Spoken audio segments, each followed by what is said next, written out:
Thank you for taking the time to watch this episode of Life Support.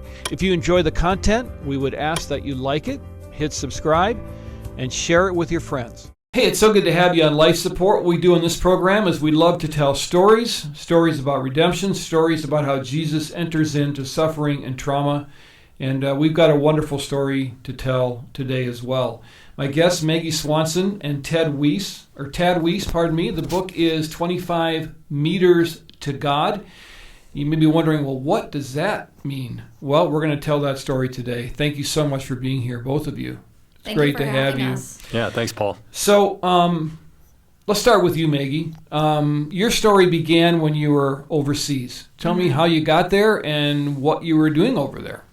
Yeah, so I really have to back up to, well, I guess when I started college. I entered my university, I went to St. Olaf College, and I entered as a music major and in choir, and very quickly realized that my heart was really in running. So I joined the cross-country team my sophomore year, quit choir, didn't want to miss a cross-country season, so, I also entered as a Spanish major. So, wanted to study abroad, didn't want to miss a cross-country season. So, how was I going to do that? I was going to study abroad over the summer. So, that's how I got into Spain the summer after my sophomore year. Because not wanting to miss a cross-country season, still training for the upcoming race season. And you may be the only person I've ever met that's actually said, I wanted to run cross-country. Because normally those cross-country coaches in school are chasing after people. We want you to run. What was it about cross-country that drew you in? What did you like about running? Mm-hmm. Well, my dad, so this is even going further back. In high school, my senior year of high school, actually the summer before my senior year, my dad floated the idea that wouldn't it be cool if we tried to run a marathon together before you go to college? And I thought about it for a little bit and came to the conclusion, yes, I do want to run a marathon with my dad. So we trained together, raced together. I ended up loving it. So I wasn't racing at that point. But that was where the long distance love really, really started. All right. And then you took that overseas. So you're there, and tell me about the day that all of this happened. What was it, a normal day that you were just got up in the morning, another day here, and everything kind of changed, right? Mm-hmm. Yeah, so I don't have any memory from the actual accident when it happened, the day of the accident. But from what I've been told, it was my 10th day of being abroad, so I'd only been in Spain for 10 days. And I was following my normal training route, which involved crossing a busy highway to get to a path along the river. As I was crossing the highway before my classes started, a city bus hit me going 37 miles per hour and launched me 25 meters into the air. Wow. Mm-hmm. And so for we Americans, that's about 75 feet, right? Yeah, a good reference point is the swimming pool is usually 25 yards or 25 meters. So if you go look at a regular lap pool, that's how far Maggie was launched through the air. That's a long way. Yeah. That's crazy. Yeah. And then when did you find out about this, Dad? When were you told? Yeah, so the accident happened on June 5th of 2014. It was a Thursday. Happened at 7:30 in the morning in Spain. There's a 7-hour time difference between here and where she was at in Spain. So I was at work, and I'd just gotten into my office, had just started an 8 o'clock a.m. meeting, starting what I thought was a normal work day, when there was a knock on the door, and my assistant told me there was someone on the phone from Spain that needed to talk with me, and I pretty easily sensed that something was wrong, and that's when we got the news and when our journey began. Wow. Yeah, that kind of gives you a pit in your stomach when you get a call like that, even before you pick up the phone, right? Yeah, it really did, and as we've looked back, you can just see God's hand even from in so many ways on even the first day. It was, in hindsight, a blessing that it took them 8 hours to get a hold of me, because it would have been the middle of the night here in Minneapolis. Nothing we could have done until that time. We got the call at 8 a.m. My wife Wendy and I were on a flight to Chicago on our way to Seville by 10 o'clock in the morning. So just amazing how, in hindsight, we could see God orchestrating what needed to happen for us to get over to Maggie's side as quickly as we could. Yeah. I find it interesting that you're an athlete because a lot of the story is recovery. And given the fact that you were a runner, I'm sure that's going to feed into some of the struggles that you've had. But you said you didn't remember anything for a long time, right? Mm-hmm. Yeah, so it was about a month before my memories came back. So don't remember anything from the day of, which was June 5th. And then my first memory is the fireworks outside of Bethesda Hospital, which July 4th. Back here in the States. Yes. Yeah, wow. That's you only see that in the movies normally, and it was really happening to you. And so, Tad, tell me about that flight over there. What was it like to be flying there and not quite knowing, I'm sure, what you're going to encounter? Yeah, that was a very hard flight. We flew to Chicago, then Chicago to Madrid, so that was an 8-hour overseas flight. And technology's come a long ways on planes since then. There wasn't any Wi-Fi. There wasn't any messages for those 8 hours. So just my wife Wendy and me praying together, praying that Maggie would be alive when we got there to see her, that there wouldn't be a message waiting for us on our phones when we landed, and there wasn't. But just a lot of time in prayer and in silence, nothing to do for those 8 hours except pour out your heart to God and pray for the best. And wait. And what were you discovering about God during that period of time? Because you had invested in your faith before that. You knew God. Were you discovering new things already as you were on the way? We really did, and that's a big part of what we talk about in the book is just how we saw God show up from the beginning when we got the news. And those that first day flying over, no sleep overnight, and just the adrenaline, and it took us about 29 hours to get to her bedside in the hospital. And so that was obviously very intense and emotional. When we saw her for the first time in the ICU, it didn't even look like her with all the bruising and swelling on her body. She had a badly shattered pelvis, 7 broken ribs, and the worst part was a traumatic brain injury on 2 parts of her brain, the front and the back of her brain. Didn't even look like our daughter. So that was that first meeting with her, first time we were with her in the hospital was very unsettling. When we were leaving the hospital room, a man came up to us, a male nurse, and he spoke to us in English and said, "Don't worry, I've seen this many times before. Your daughter is going to be okay. She's going to be okay." Wow. And that was the only male nurse we ever saw, the only nurse that spoke English to us in our entire time in Spain. And we just believe he was an angel sent by God to calm and comfort us. Well, that would be biblical. I mean, angels can take human form, and they show up at those times. And it's a lot of times like, wow, I've never seen that person again. Yeah. Wow, that's pretty cool. Yeah. And then what was it like then? So you had to watch over her there for almost a month, right?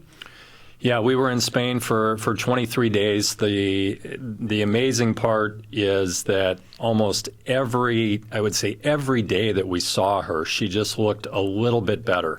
And it was early on in the journey where God told us, "I've got her. I saved her. I'm going to heal her, and I've got other things for you to do here in Spain besides worrying about your daughter.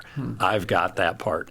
And he just showed us that in multiple ways through Scripture, through events that happened, through the body of believers that came alongside of us. I started to write on Caring Bridge when we landed in Spain. I didn't even know what Caring Bridge was when the accident happened. We land, we get in the hotel room. My wife says, "We got to set up a Caring Bridge page." And I was like, "What's that?" Okay. So I started writing on Caring Bridge, and those writings became a big part of the book, and were kind of what got the book jump started. But a big part of it was the body of believers back here in Minneapolis, and as it turns out, around the world, that came alongside of us praying for Maggie. One of the cool things is that we knew that there were probably 100 people at any given point in the day that were praying for Maggie. And that was such a huge comfort to us when we tried to go to sleep at night. And what were the doctors telling you about long-term prognosis at that point? They really didn't know, and they were very honest about that. So they were encouraging. An interesting part is that the doctors all spoke Spanish, so everything that we heard was through a translator. That's why we need angels. Yeah, angels can speak any language. That's right. So that was challenging to get all of these medical updates, through a translator, and the doctor and the translator would talk back and forth really fast for a minute, and then the translator would turn to us and say, "She's doing better." Right. And you're like, okay, what else did you talk about for a minute there? So, but they really did a good job of relaying that information and helping us. And we just continued to see her heal. The first 4 days were critical for her to stay alive. They felt that once she got through 4 days that her life would no longer be in danger. So that was a huge hurdle to get over. They did perform surgery on her pelvis a week after the accident, so that was a huge hurdle to get over that. And then it was probably about the second week when she started to come to, was able to start speaking, able to start eating, and those were all obviously huge milestones in her recovery. The book is called 25 Meters to God, and we're telling the story about Maggie's accident and the family's reaction and so forth. And so how did you transport her back here then? You don't remember, but was she conscious, and did you get her on an airplane? Is that how that went? Yeah, that's another really awesome part of the story, and just God's provision. There was a guy who came alongside me. His name was Todd. And I'd met him once before the accident, and he started emailing me. And it was like he knew what I was going to be facing that day as we were coming alongside Maggie and dealing with the police and with attorneys and everything else that was going on over there. And he just had this God-given ability to say, here's what I think you're going to need to be prepared for today. His discernment, his ability to do that was amazing, and he really had my attention. I was always excited when I got his emails. About 10 days in, he told me that about this service, which was called Angel Med Flight, where you can fly back someone from a foreign country back to the States in a private plane. And he told me about it. And it was the first time I thought that he'd kind of missed the mark in his recommendations to us, because we were not in a hurry to get Maggie back. We needed to stay there until she was stable and able to come back. So I kind of let that one go and said, all right, everybody can miss the mark on one. I still like the advice that he's giving me. And through a convergence of events, we about 21 days in, it just became very clear to us that now was the time to fly Maggie home. I made some phone calls to the insurance company and told them about this service that could fly us back on a private plane, and they ended up approving that and paying for that. And so we, middle of the night on the 23rd day, 2 o'clock in the morning, I say the cavalry showed up and loaded Maggie and me into an ambulance, and we drove to the Seville airport and loaded on this beautiful plane that took us on 5 flights from Seville back to Minneapolis-St. Paul Airport. Wow. So God was watching out for you this whole time. Yeah. Yeah. All right. So, Maggie, you woke up here in the States. Mm-hmm. What were your first thoughts? How confusing was that for you? So brain trauma is interesting. I I was very confused. I really just couldn't grasp my injuries. I was expecting to go back to college and run cross country in the fall. And I expressed that to my parents a lot, that I really hoped to do that. And my parents told me from the start, tried to let me down easy. Mm-hmm. You know, this probably won't happen. And I did end up going back to college that fall semester as a part-time student. And the day that we decided to do that was just a really joyous day. I was so happy to be able to go back and resume at least part of my normal life. But the day that I really grasped you're not going to be able to run cross country, that was hard. And it was just a gradual realization of what I wasn't going to be able to do. And it was a really hard fall and a really hard rest of the summer. But I had great support in my family and my friends in my church, and that helped. That really helped. It must have been even more, I guess, shocking that you don't remember the accident. Mm-hmm. And so, normally you would be able to put two and two together and say, well, that happened, so this will be the result. But here you are coming out of the darkness. You don't even know what happened. Mm-hmm. So that had to be a huge shock to your system. Well, definitely. And, even though I don't remember part of it, I was conscious for at least a couple weeks. So mm-hmm. I was aware, mm-hmm. but I wasn't aware of how hurt I was. And because at that point my pelvis had been set, I was healing, but I didn't recognize, you can't walk. So mm-hmm. my dad's got a funny story about how he stepped out for a second for some reason. He came back and I was on my feet, and he's like, Maggie, what are you doing? And I don't remember the story exactly. Yeah, you weren't supposed to be standing at that point. And I couldn't leave her for a second. But, right. But after another 3 weeks back at hospitals in Minneapolis and St. Paul, we were able to bring her home. So that was roughly 6 weeks after the accident, 6 or 7 weeks. And then we talked with her doctors and said, we think the best thing is for her to go back to school. And so she did in the fall. And she did on a reduced course load, but did well in her courses with some academic accommodations. I think the other parts of college life were a little bit more of a challenge than the classwork, more of the social aspects and things like that. Mm-hmm. But she continued to heal. She was cleared to start running 4 months after the accident. Wow. So, which was amazing, and that was a joy for her to be able to do that and to get that part of her life back, and her physical healing continued. Yeah. Mm-hmm. So, Maggie, I asked your dad this question. I'll ask it to you as well. What were you learning about God during this early recovery process?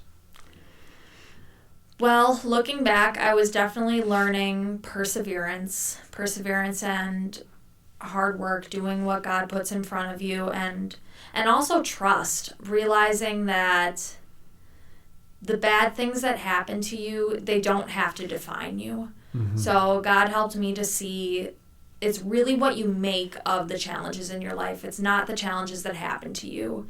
It's what you can make of it. And he can use everything for good.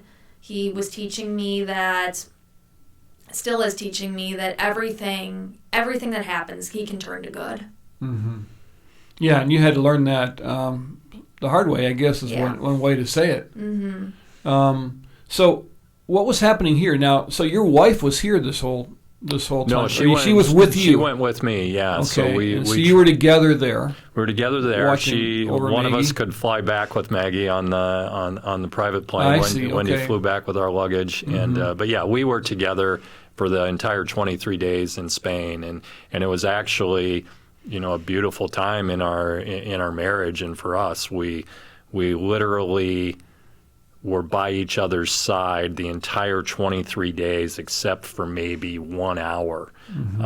So we process this together. We work through it together. We often say, I don't know how we could have done it alone and without each other. When one was strong, when one was falling or weak, the other was strong and Sure. could hold us up. So it actually ended up being a really, really special time in our marriage and in our faith journey. And to Maggie's point, so many. As we can look back on the accident now, which we're coming up on the 10-year anniversary, which is crazy. But as you look back on it, you just see all these things that have happened in our lives, all these things that have happened in others' lives, and how they've grown in their faith and made changes that they want to make in their lives by looking at Maggie as an example and seeing God's faithfulness. And so many of these things just wouldn't have happened without the accident. And it's a hard one to get your brain around. You like to think that God would, cause all these things to happen without her having to go through such a difficult trauma, but that's not how we view it. We view it that he knew what was going to happen beforehand. He knew how I would grow in my faith. He knew how others would react to it. He knew what what was going to happen with Maggie, and so we just have total faith in his plan and his trust for doing that. And things like that have happened in Maggie's life and in our lives just don't happen when times are good and when times are easy. And we spend so much of our lives trying to make things easy, but the biggest growth comes during the difficult times if you allow God to walk beside you and carry you when you need it. Yeah, that's a great message. All right, so the book, 25 Meters to God, how can someone get this book? Where to find it? We have a website, which is 25meters.com, so it's the number 25meters.com, and that'd be the best place to get it. And that's through our publisher, Redemption Press. Okay, so we're going to have you back, and we're going to pick up the story where we left it. I'm sure there's more to tell, but it sure is great to meet you both. And thank you for your testimony. Thank you for your faith and helping the rest of us understand how better to follow Jesus through suffering. Thank you so much for that. Great to have you here.